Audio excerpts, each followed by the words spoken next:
Snow. Coming from Sweden, I have learned to love it, but in the world of aviation it rarely brings good news. That's certainly true for these pilots who are looking out through their cockpit windows trying to make out the shape and position of the faint approach lights in front of them. But when they finally realize the position they're in, it comes as a real shock. How is this possible? Stay tuned.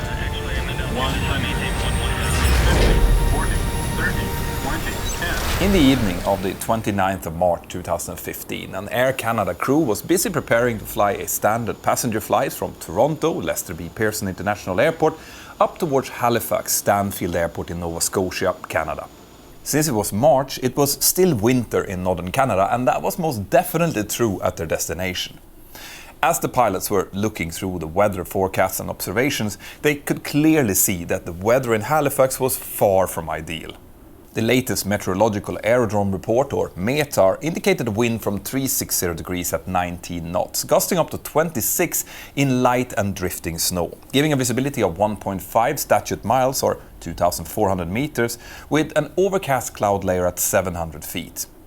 The temperature was -4 with a dew point of -5 and an air pressure of 29.6 inches of mercury. That wasn't great, but the real problem could be seen in the forecast for the time that they would be landing.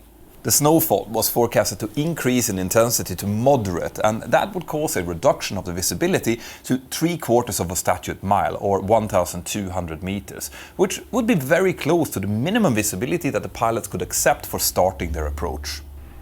They checked their approach plates and saw that with the type of wind that they would be facing, they would most likely need to land on runway 05, which was not equipped with a precision of instrument landing system. Because the 24-year-old Airbus A320 that they would be flying wasn't equipped to fly a vertically guided RNAV approach, they would have to fly a localizer DME approach instead. That's a type of approach which gets its horizontal guidance from a localizer antenna, telling the pilots how to fly left and right, just like an ILS approach does, but it lacks the vertical glide slope guidance, and it's therefore considered a non-precision approach. Because of that, the visibility requirement for flying this type of approach was higher, and that was also the case for the minimum descent altitude, the lowest altitude which the aircraft could descend to without having visual contact with the runway and still be able to land. The approach plate for the localizer DME indicated a minimum visibility of 1 statute mile or 1,609 meters. But because the crew and Air Canada had fulfilled certain training and equipment requirements, they had received a special approval to start this type of approach with half the published minimum visibility, in this case half a statute mile. This was important from a planning point of view, but in reality the pilots would still have to properly see the runway and approach lights when they reach that minimum descent altitude in order to land, just like everyone else would. At the time of planning, the worst possible forecasted weather was still better than the minimum, and the weather at their alternates was considerably better, so the pilots concluded that they would likely be able to get down at their destination, and if not, well, then they could just easily divert. To be sure though, they decided to uplift enough fuel to be able to hold for a considerable while, in case the weather would actually be worse. Once the cabin crew had been properly briefed, they all proceeded out to the aircraft and started preparing it for departure. The aircraft was a 24-year-old Airbus A320, which had flown just over 75,000 hours at the time of the flight. It was equipped with 2 CFM56 turbofan engines and was in good condition. The only minor snag that the captain found when he was looking through the logbook was an inoperative number 2 air pack flow indicator, which had been deferred to be fixed later in accordance with the minimum equipment list, but that wouldn't have any impact on their operation. Now, the only real downside with this aircraft was, like I mentioned before, that it wasn't equipped for RNAV approaches, which would have made the lives of the pilots much easier at their destination, but there wasn't much that they could do about that at this point. Given the poor conditions and relatively strong crosswind at their destination, the captain decided to be pilot flying for the flight. He was very experienced, with about 11,700 hours of total time, 5,575 of which had been flown on the Airbus A320, but he had only been flying as a captain for just over 1,200 hours. He had been working for Air Canada over 9 years at the time of the flight, and he was accompanied in the cockpit by an almost equally experienced colleague. The first officer had been working for the company over 15 years and had 11,300 hours of total time. He had actually accumulated even more time on the Airbus A320 than the captain had, with a total type experience of almost 6,400 hours. So these were two very experienced pilots, and it's likely that they felt quite comfortable in each other's company, even though this was the very first time that they were working together. As the captain was going through the pre-flight preparation, the 3 cabin crew members were boarding the 133 passengers for the flight and helping them find their ways to their seats. Now, if you think that it sounds a bit strange that there were only 3 cabin crew, you're correct. It's normally at least 4 in an Airbus A320, but Air Canada had recently been approved to operate with 1 cabin crew per 50 installed seats, and this aircraft had only 147 seats. This also meant that the cabin crew would have to open more than 1 emergency exit each in case of an emergency, which required special training. But this 1 to 50 rule had been approved before all cabin crew had received this training, meaning that none of the cabin crew on board this flight had gone through this extra course. When it came to the passengers who were traveling this evening, some of them were surprisingly lightly dressed, boarding the aircraft in shorts, skirts and t-shirts, even though they were going up to Nova Scotia. But I guess that Canadians are similar to Swedes in this regard. Even a flashlight is seen as a sign of spring in March. It is worth noting here that airlines flying in these type of conditions actually do issue guidance on what's appropriate to wear when traveling based on the season. This guidance normally include wearing warm clothes as well as shoes whilst the aircraft is moving, since in the unlikely case of an evacuation it might be needed. After the boarding was completed, the cabin crew proceeded with their standard emergency briefing. They pointed out where the 4 cabin doors and the 4 overwing exits were and how to operate them if the command to evacuate would be given. They also explained that in case an evacuation would be needed, the passengers should leave all cabin luggage behind and move towards the closest exits, following the emergency lighting in both the floor and the ceiling. A mother who was traveling with her newborn baby was given instructions on how to hold the baby during takeoff and landing, and also how to adapt the brace position if it should be needed. But the infant was not given any seatbelt, as this was not required at the time.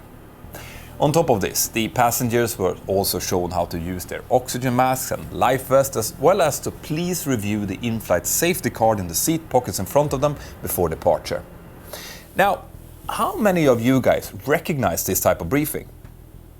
I will guess quite a few of you, but how many of you have actually taken 2 minutes away from Netflix and really thought through what this information means and how you should react if the "this is an emergency, evacuate the aircraft using all available exit" call is heard?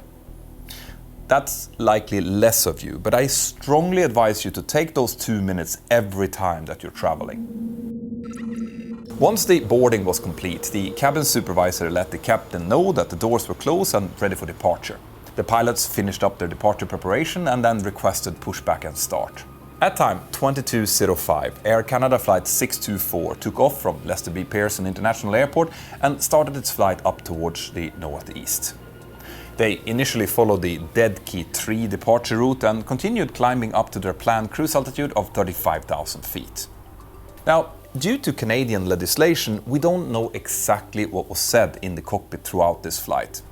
The exact cockpit voice recording transcripts are kept confidential in Canadian reports, but the reports do include what the pilots were discussing if that was deemed relevant to the outcome.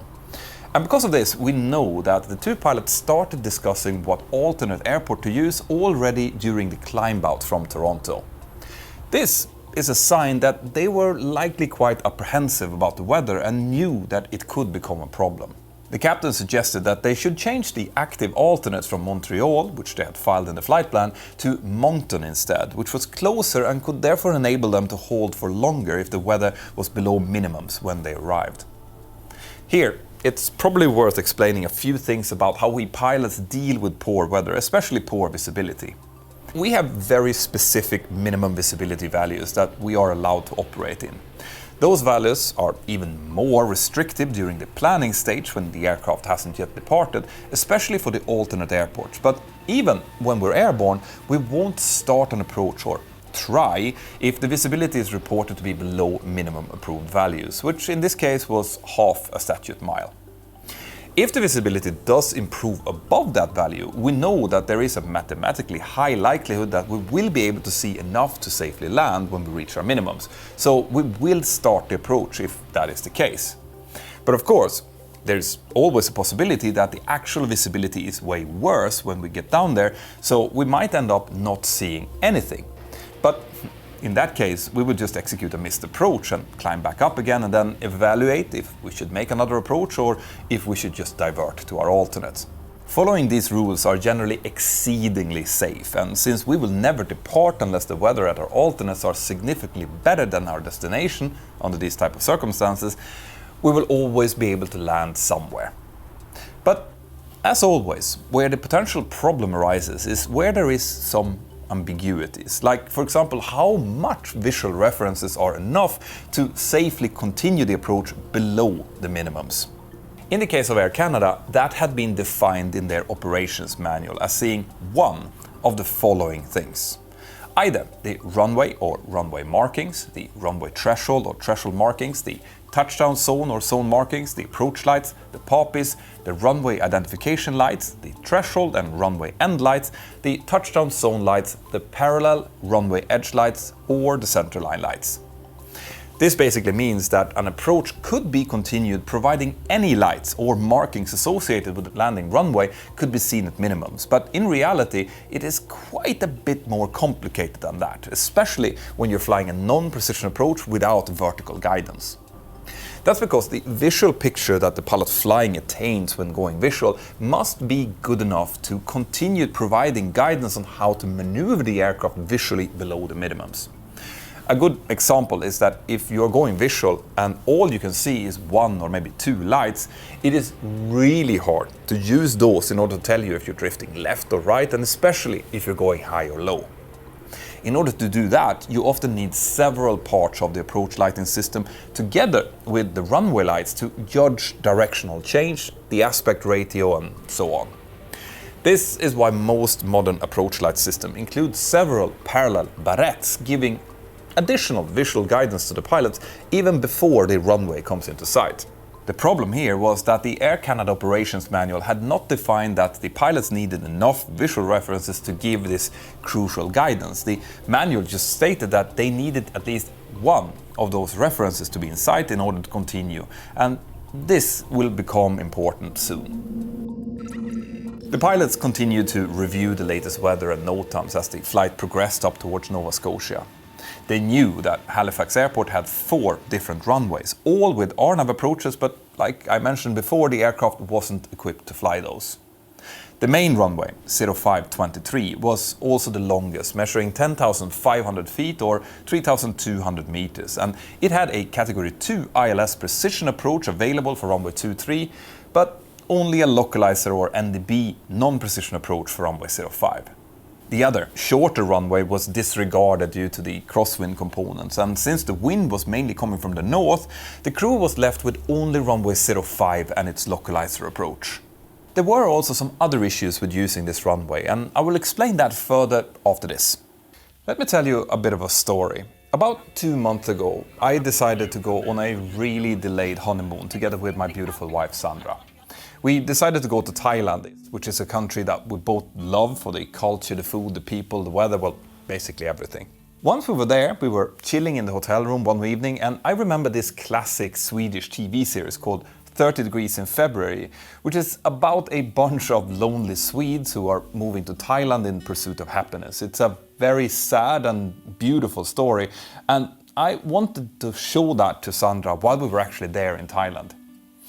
But when I signed into SVT Play, it was of course geo-restricted to Sweden only, and this happens all the time when I'm traveling nowadays.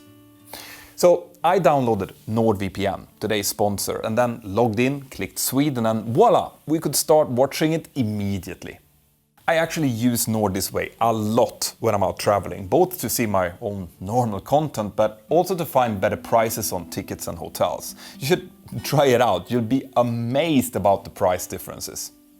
Obviously, it's also a super fast VPN and it offers loads of safety features, but my point here is that I really do use this service, and that's why I have agreed to promote them. So if you want to try out Nord, then use the link here in the description below, which is nordvpn.com/pilot, to get 4 extra months for free when you sign a 2-year deal. It's a time-limited offer, so click on it fast. Thank you, Nord. Now back to the story. Not only did Runway 05 only offer a non-precision approach, it also featured a quite basic approach light system called ODAL, or Omnidirectional Approach Lights. This system consisted of 5 individual lights spaced 300 feet apart, and therefore did not feature those barrettes that I talked about earlier that more advanced approach light systems did. The runway itself was equipped with high-intensity lights and a poppy which was set to indicate a 3-degree glide slope. Now, the way that the lighting system worked was that it could be set to 5 different intensities based on the visibility and pilot's requests. 5 was the highest setting for the runway lights, giving 100% intensity, and 3 was max for the ODALs. Setting 4 was 25% intensity, meaning that it was 4 times less bright than setting 5. That might sound a bit strange, but the truth is that 100% brightness is very, very bright, and it can often be blinding for the pilots when they break through the clouds, so 25% is often a much more appropriate setting to have. One peculiarity here though is that the lights were controlled from the tower, and the setting was combined between the runway lights and the ODALs, so that when the visibility was less than half a statute mile at night, the runway lights should be set to 4 and the ODALs should then be set to 3, which was max for them. But in Halifax, a mistake to the setup of the lighting panel had been made at some point, meaning that when the runway lights were set to 4, the ODALs would be reduced to setting 2, which meant a more than 3 times reduction in the intensity for the approach lights. The touchdown zone of runway 05 was also slightly uphill, and that can, in low visibility conditions, give a visual illusion of the aircraft being slightly high, which can then cause the pilots to pitch down. The pilots of Flight 624 knew that this was a potentially challenging approach, especially with the kind of strong winds and snowfall that was forecasted, so they started preparing early for the approach. When flying into airports during the winter with low temperatures, there are several corrections that the pilots need to make in order for the aircraft to fly accurately and safely. Cold air will take up less volume than warm air, and this means that the minimum altitudes which the aircraft needs to follow during an approach needs to be corrected upwards to make sure that the correct terrain clearance is maintained. That's because those charted altitudes were calculated using something called standard atmosphere with a temperature of 15 degrees Celsius. All altitudes below the corrected minimum sector altitude, or the MSA, needs to be corrected, and pilots use temperature tables to calculate how much each altitude needs to be changed, and then they will enter that, if needed, into the flight management computer. In this case, the pilots corrected the final approach fix from 2,000 feet to 2,200 feet, and their minima, or their MDA, from 740 feet with a correction of 23 feet for temperature, and then a standard additive of 50 feet from the procedures to a final value of 813 feet. These corrections were all done correctly, and so were the FMC entries. It was all handled professionally and diligently. Now, since the starting altitude at the final approach fix had been changed, the crew now also needed to change the flight path angle, which they would need to fly during the approach down towards the runway. The flight path angle from the approach plate was 3.08 degrees, and the pilots used another table to update this to 3.5 degrees, which was the value that the autopilot would then follow later on. But how exactly was this approach supposed to be flown then?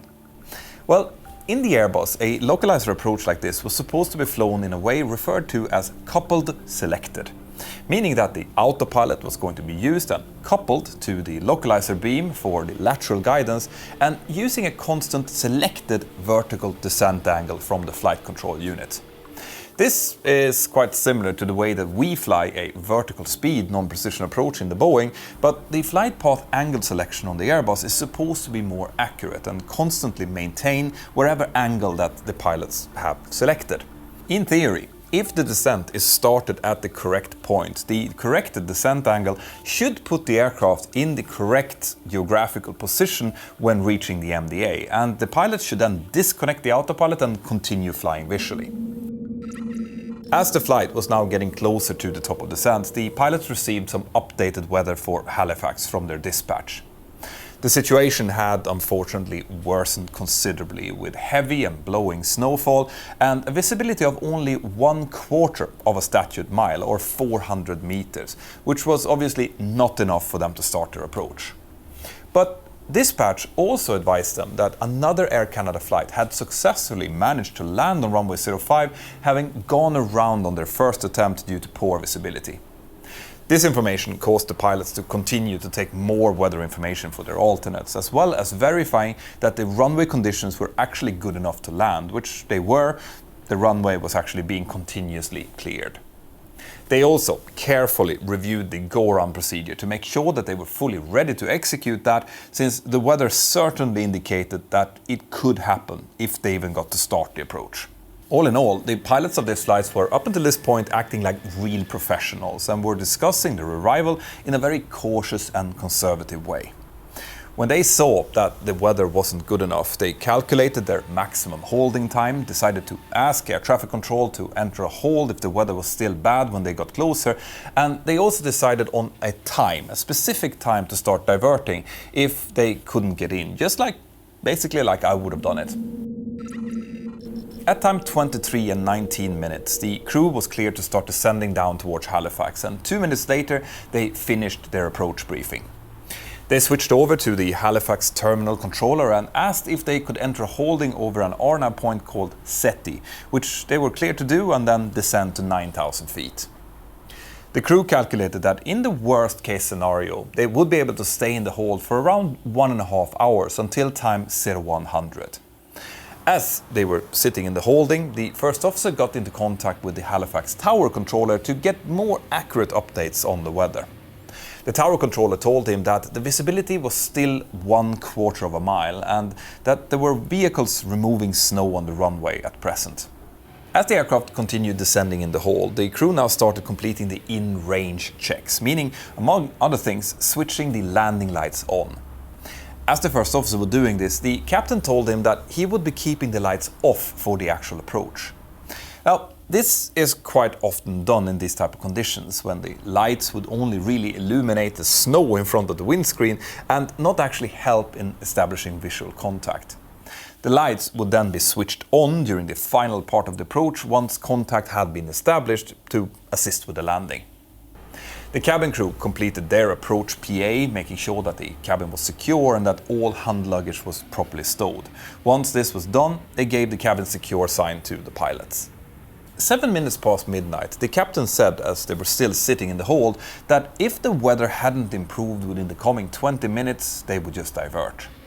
Now, they had fuel to stay longer than that, but if there's no positive tendency in the weather, it might be better to just divert instead of burning fuel for no reason. And on top of that, the weather was actually getting worse, with a visibility of only 1/8 of a mile, with heavy snow and a vertical visibility of only 300 feet. But 4 minutes later, the controller came back and reported that the visibility had now started improving and that it was close to 1/2 a mile. And at time 16 minutes past midnight, an official special weather report updated the visibility to 1/2 a mile, enabling the crew to start the approach.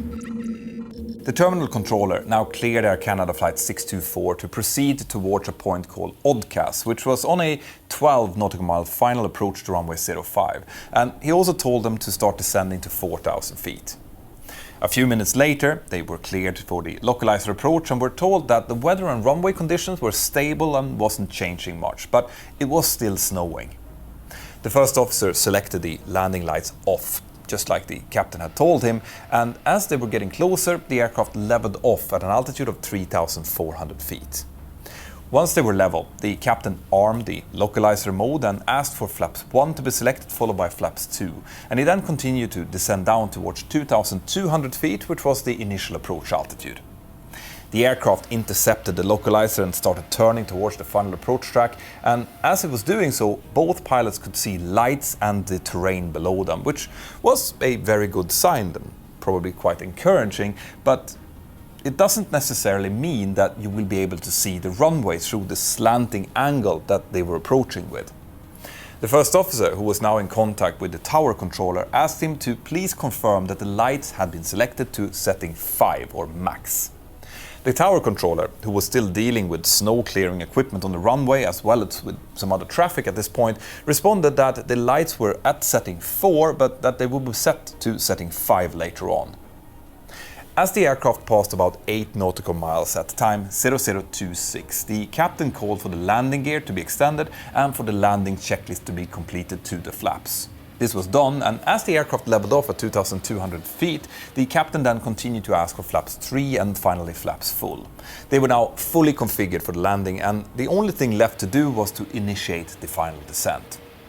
2.7 miles before the final approach fix, the captain activated the flight path angle mode and set an angle of 0 degrees, maintaining the altitude.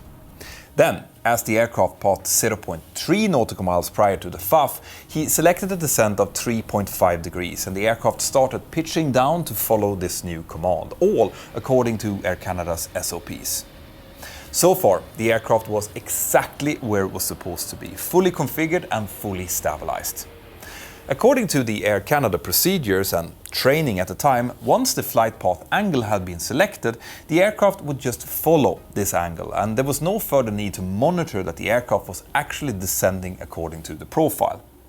The approach plates did include altitude checks to be done at given distances, but those did not form part of the Air Canada approach procedure at the time, even though Airbus's own procedures did. The reason Airbus recommended checking the altitude regularly during the final descent was that even though the autopilot would maintain a constant descent angle, disturbances, like a sudden gust of headwind for example, could temporarily displace the aircraft from the path. Then, when the flight path angle was resumed, it would no longer be on the same correct path that it was supposed to be. And that was now exactly what was happening to Flight 624. As they descended down, they were hit with several strong gusts of winds, and every time that happened, the aircraft would drift further below its intended path. At time 0029 and 27 seconds, a radio altimeter call-out of 400 was heard in the cockpit, and this was almost immediately followed by the first officer calling out minimums, lights only, as they reached the minimum approach altitude. The captain looked up and likely saw a few approach lights and then called out landing. At this point, he should have also disconnected the autopilot and started flying the aircraft manually, but instead the autopilot was kept engaged, which meant that it kept descending at the same rate of around 700 to 800 feet per minute. The problem was that the aircraft was about 0.3 nautical miles further away from the runway than it should be at this point, making it critically low. But it was still close enough to the runway for the EGPWS system to not be activated. During the next few seconds, the pilots could be heard discussing and confirming that they could indeed see the approach lights. They were about 0.7 nautical miles or 1,300 meters away from the runway at this point and just overflying a lighted facility on the approach path. At time 0029 and 47 seconds, the landing lights were selected on, followed almost immediately by the captain disconnecting the autopilot as the aircraft called out 100 and then 50. The first officer, now clearly horrified of what he was seeing, called out pull up! But at the same point, the main landing gear impacted a set of power cables who were running perpendicular to the approach path, ripping them clean off. These cables unfortunately provided the airport with electrical power, causing an instant blackout in the terminal as well as to other buildings before the reserve generators eventually kicked in. The captain now reacted by adding full thrust and pulling his side stick back into the full nose-up position, but it was just too late. 1 second later, the left main gear impacted an approach light 861 feet short of the runway, and immediately after that, both main gears, the aft part of the fuselage and the left engine, hit an embankment sloping up towards the runway. This caused both gears to separate from the aircraft, and as they did so, they severely damaged the horizontal stabilizer. The aircraft continued through the localizer array, briefly becoming airborne again before it bounced down twice, reaching the runway and skidding across it, tearing off both engines as it did so. All electrical power inside the aircraft was lost during that initial bounce, likely because the nose gear assembly was pushed inwards into the electronics bay. The ram air turbine did deploy, but ended up dragging against the asphalt, so it didn't help much. A stunned silence lasted for a few seconds when the aircraft finally came to rest on the left side of the runway. In the cockpit, both pilots had hit their heads on the glare shield because the inertia relock in their seatbelts had not worked properly due to the stop-and-go nature of the bounced crash, and in the first officer's case, because the mechanism in itself was found to have been faulty. Because of this, it took a few seconds for the pilots to come to their senses, and when the captain finally tried to order the evacuation, the PA system didn't work due to the power cut. In the back of the cabin, the emergency exit lights had illuminated, and even though no evacuation command had been given, the passengers in row 17 and 18 had opened the 4 emergency exits and initiated evacuation. This was clearly a catastrophic situation, so it's completely understandable. But remember, initiating an evacuation without the command from either the pilots or the cabin crew can be very dangerous, since the engines outside might still be running. Now, here of course the engines were both lying smoking a few hundred meters behind the aircraft, so they weren't really an issue. The passengers all evacuated the aircraft within 5 minutes after the aircraft had come to a complete stop. Some of them were evacuating in shorts and t-shirts into a complete snowstorm outside, and many of them evacuated with their hand luggage, even though they had been specifically instructed not to do so. The tower controller had pushed the crash button at time 0030 and 16 seconds, and about 12 minutes later, the emergency crew had concluded that all passengers and crew had miraculously survived and evacuated the aircraft. 50 minutes after the crash, all passengers were transported to an indoor holding area, and those must have been some very cold 50 minutes for the people in shorts and t-shirts. Out of the 138 passengers and crew on board, only 1 suffered serious injuries, 24 suffered minor, and 113 escaped without a scratch, which must be seen as a true miracle. The investigation that followed identified that the Air Canada procedure of flying non-precision approaches with a fixed flight path angle without verifying the altitudes at set distances ran against the Airbus guidance and established rules. This had led to the pilots ending up too low, too far away from the runway, and the guidance of what they needed to see in order to continue was also way too vague. The pilots likely left the autopilot engaged whilst they were trying to make sense of the poor visual signs that they saw, causing the low altitude situation to not be detected or rectified. On top of this, the approach lights were never set to setting 5, which the pilots had asked for, meaning that the limited approach lights that they had was not shining at max intensity. The delay to the go-around decision was likely caused by something called plan continuation bias, which is the bias that we humans have to continue with a set plan longer than we should if we aren't hit with very clear signs that it's wrong. The GPWS system was not activated due to the aircraft's closeness to the runway, and without that, there were really no active triggers except for the poor visual pictures to tell the pilots that they should abandon their current plan. Because the cabin crew were not briefed or prepared for the accident, they didn't have any time to brief the passengers on how to adapt the brace position. And subsequently, most injuries were caused because they weren't bracing, including the infant who didn't have its own seatbelt. There were also some points made about the fact that the captain was suffering from something called sleep apnea, and that he might not have been using his positive pressure breathing machine during the night before the flight. But there were no direct signs of fatigue, so that was likely not relevant. The 2 backup generators at the airfield stopped working about 12 minutes after they were first activated due to a faulty installation, and that caused some issues with the communication for the emergency responders.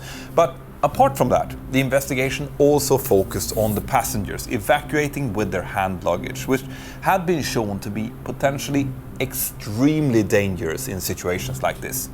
So everyone out there who's watching right now, please just keep your passport and wallet in your pocket when you're flying, and if an evacuation is required, just leave everything else behind you and follow the cabin crew's instruction. It's really important.